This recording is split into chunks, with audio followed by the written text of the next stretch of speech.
St. Louis is a city steeped in history, its streets lined with grand architecture and echoes of prosperity. But hidden among its neighborhoods lies a mansion with a story so tragic, so steeped in blood and despair, that it has become known as one of the most haunted places in America. The Lemp Mansion stands as a monument to wealth turned to ruin, to joy smothered by suicide, to a family cursed by shadows they could never escape. Its walls have absorbed generations of grief. Its halls, they say, echo with the footsteps of restless spirits. For nearly a century, visitors have claimed to hear voices when no one is near, to feel cold hands brush against them in darkened corridors, to see ghostly figures fading into the stairwells. This is not just a haunted house. It is the tomb of a dynasty destroyed from within. Tonight, we step into the Lemp Mansion of Missouri, and into the heart of a family's undoing. The mansion itself is imposing. Built in the 1860s, it was once a beacon of luxury, its brick facade towering over the neighborhood. Inside were lavish rooms, carved woodwork, and elegant staircases that reflected the wealth of the Lemp family, owners of one of the most successful breweries in America. Yet beneath the grandeur lies an oppressive heaviness. Visitors describe entering the mansion as stepping into another time, where silence hangs thick and every creak of the floorboards feels watched. The house has seen death, violent and repeated, enough to stain the very air. And always the same question lingers. Can a place absorb the despair of those who perished within? Or do the dead refuse to leave, bound by their grief, their rage, and their secrets? The story of the Lemp Mansion begins with Johann Adam Lemp, a German immigrant who arrived in St. Louis in the 1830s. He opened a grocery store, selling common goods and brewing beer on the side. His recipe for lager, a style new to America, became wildly popular. By the mid-19th century, the Lemp Brewery was one of the largest in the country, fueling the family's immense fortune. When Johann died, his son William Lemp Senior took over, expanding the empire and building the grand mansion for his growing family. For decades, they lived as symbols of success, their names synonymous with power and wealth. But with wealth came pride, and with pride came secrets. The first tragedy struck in 1901, when William Lemp's favorite son, Frederick, suddenly died of heart failure at just 28 years old. The young man had been groomed to inherit the brewery, and his death shattered the elder William. Only 3 years later, in 1904, William Lemp Senior descended into despair. On a cold February morning, he walked into his bedroom, pulled out a revolver, and ended his life. His suicide was the first, but far from the last. The mansion that once rang with laughter now echoed with sorrow.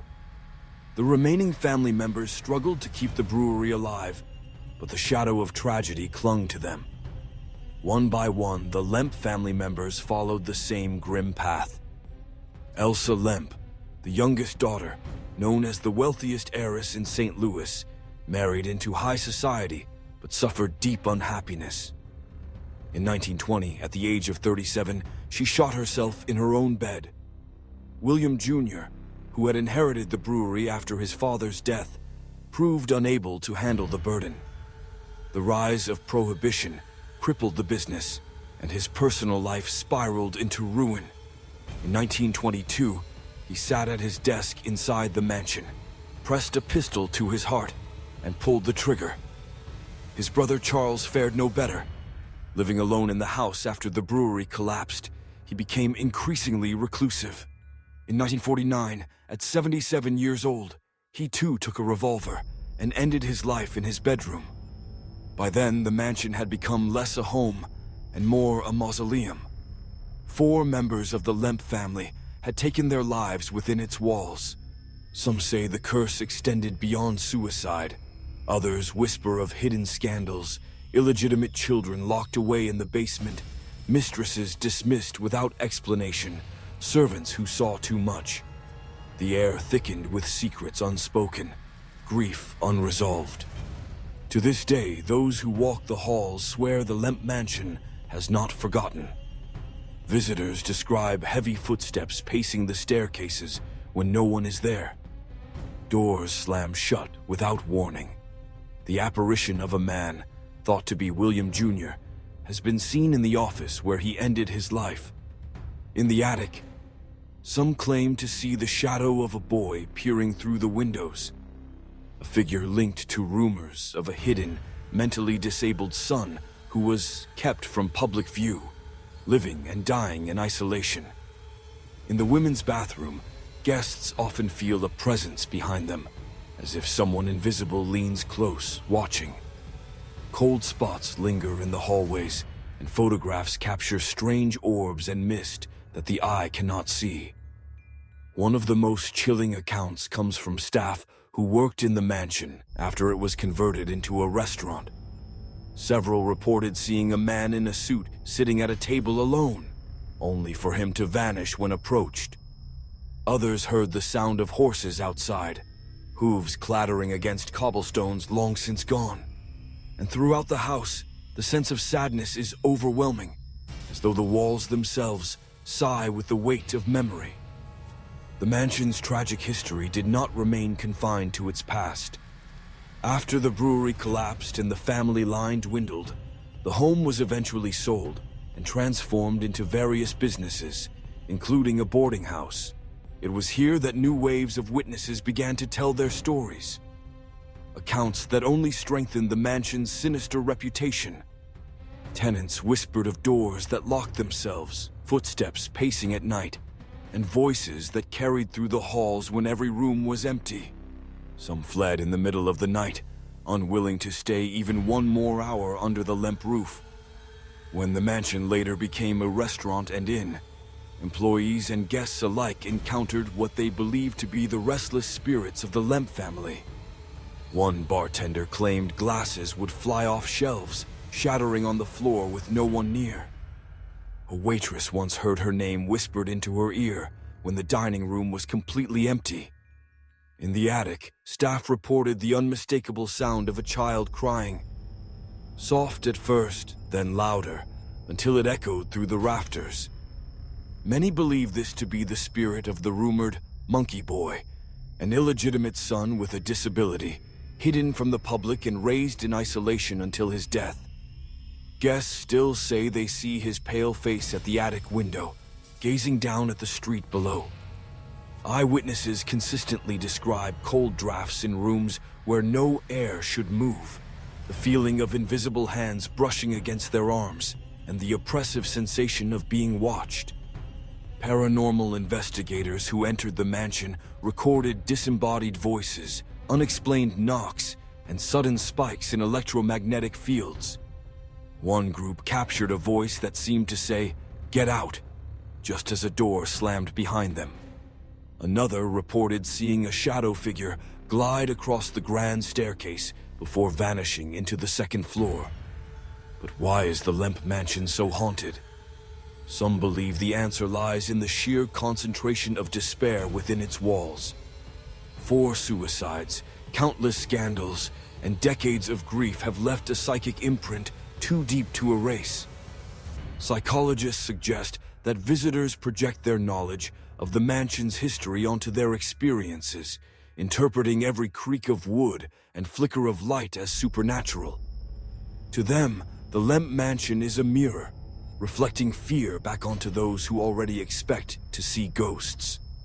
Others, however, insist that the tragedies created something far more tangible. They argue that when death is violent, when sorrow is overwhelming, the soul can be trapped.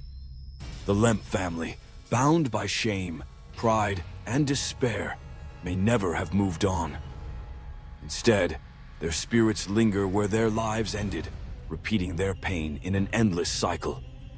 Paranormal experts often call this a residual haunting, the house itself playing back the family's trauma like a recording. Yet the voices that answer questions, the hands that touch the living, suggest something more intelligent, more aware. Could the Lemp spirit still be conscious, unwilling or unable to leave the mansion they once ruled. There are also darker theories. Some whisper that the family's rise to power involved secrets never revealed, deals made, debts unpaid, sins buried in the cellars of their brewery. Perhaps the mansion is cursed, not by chance but by choice, bound by forces that thrive on despair. If so, then the endless cycle of hauntings may never be broken. The unsolved twist that unsettles even hardened skeptics is the sheer persistence of the mansion's reputation. Unlike other haunted locations, the Lemp Mansion is not a story that fades with time. New reports emerge year after year. Tourists who know nothing of its history still describe figures in the halls, still feel the heavy presence pressing down on them. Photographs reveal faces where none should be. Voices are captured on recordings even when the house is empty. The dead, it seems, refuse to let the living forget. Today, the Lemp Mansion operates as a restaurant and inn, inviting guests to dine and even spend the night in rooms where tragedy once unfolded. Some come seeking thrills, others come as skeptics, but most leave changed. They speak of dreams filled with shadowy figures, of whispers that followed them into sleep, of cold hands that brushed against their skin as they lay in bed. The mansion, they say, is alive in a way no home should be. So, what truly haunts the Lemp Mansion? Is it the restless souls of a family destroyed by grief, endlessly replaying their sorrow? Is it a curse born of pride and secrets, bound to the very foundations of the house? Or is it something deeper, something that clings not just to the mansion, but to the very name of Lemp itself? We may never know, but one truth is undeniable. The Lemp Mansion is not merely a relic of St. Louis history. It is a living, breathing monument to tragedy, its walls steeped in sorrow, its halls forever haunted. So if you ever find yourself in St. Louis, dining in the restaurant or walking its darkened halls, listen closely. The sound of a gunshot may echo faintly from the past. A figure may flicker at the edge of your vision. And if you hear a voice whisper your name when no one is near, remember that the Lemp family has not truly left. They are waiting, always waiting, inside their haunted home.